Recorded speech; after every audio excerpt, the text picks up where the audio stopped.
আমেরিকার মতো শীতপ্রধান দেশে আমার এই ছোট্ট বাগান থেকে এত এত শাক খেতে পারবো এটা আসলে কল্পনার বাইরে ছিল। আলহামদুলিল্লাহ, বাগানে অনেক শাক খেয়েছি। এখন রাতের বেলা একটু ঠান্ডা পড়ে আর দিনের বেলা গরম থাকে, যার কারণে গাছের পাতাগুলো লাল হয়ে যাচ্ছে, মরে যাবে ভাব।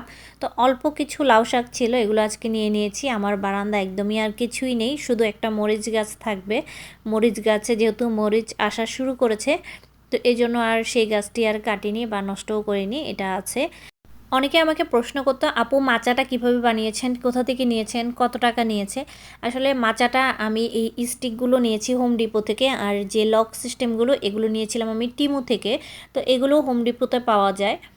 আর এই স্টিকগুলো আমি লক দিয়ে দিয়ে জোড়া লাগিয়ে মাচা বানিয়েছি। এটা অনেক সুন্দর একটা সাপোর্ট দিত শাকের, কারণ আমার বারান্দায় জায়গা ছোট, জায়গা কম যাদের, তাদের জন্য এটা বেস্ট একটা অপশন। তো আমি অনলাইনে অনেক ঘাটাঘাটি করে এটা বের করি। তো আমার অনেক উপকারী মনে হয়েছে এটা। বারান্দা থেকে মাসাল্লাহ লাল শাক খেয়েছি, লাউ শাকটা অনেক বেশি খেয়েছি, কচু শাক খেয়েছি। কচু শাকটা খুব বেশি খাইনি, 2 দিন খেয়েছিলাম।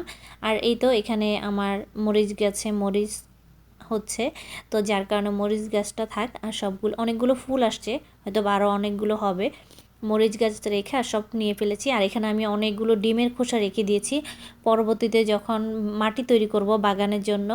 এই বছর না, আল্লাহ বাঁচিয়ে রাখলে পরের বছর যখন মাটি তৈরি করব তখন ডিমের খোসাগুলো লাগবে।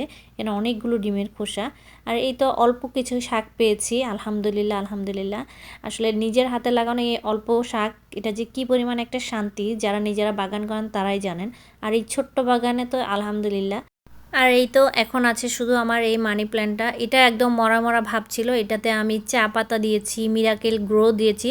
তো এটা অনেক সুন্দর হয়ে বড় হচ্ছে এবং পাতাগুলো অনেক সবুজ তরতাজা, দেখতে অনেক বেশি সুন্দর লাগে। আর এখান থেকে অনেকগুলো বড় বড় ডাল কেটে আমি ঘরে রেখেছি। শীত প্রধান দেশে যেহেতু ঘরের ভিতর কোনো আলো বাতাস কিছুই ঢুকতে পারে না, সব সময় দরজা বন্ধ থাকে, তো ঘরে কিছু ইনডোর প্লান্ট রাখা অনেক বেশি জরুরি। এতে করে ফ্রেশ বাতাস পাওয়া যায়। ওই যে দেখেন গাছের পাতা লাল হয়ে যাচ্ছে, সব লাল হয়ে যাবে, ঝরে যাবে। তো এর কারণে আগে থেকে আমি সব রেডি করে রাখবো, মাটিগুলি শুকিয়ে সুন্দর করে রেডি করে রাখবো, পরের বার যেন ব্যবহার করতে পারি। আর কিছুদিন গাছগুলো রাখা যেত, কিন্তু আমি একটু আগে থেকেই সব রেডি করে রাখবো, মাটিগুলো শুকিয়ে সরিয়ে রাখবো। কারণ হচ্ছে ঠান্ডা বাতাস যখন শুরু হবে তখন বারান্দায় কাজ করাটা খুবই কষ্টকর হয়ে যাবে, আর রোদও তেমন বেশি থাকবে না। তো মাটিগুলো শুকিয়ে সব রেডি করে বারান্দাটা পরিষ্কার করে ফেলবো। 3-4 মাসের জন্য শখের বাগান, অনেক কষ্ট করেছি, যদিও দেখা যায় ছোট্ট একটা বাগান, কিন্তু এটার পিছনে অনেক পরিশ্রম করতে হয়েছে।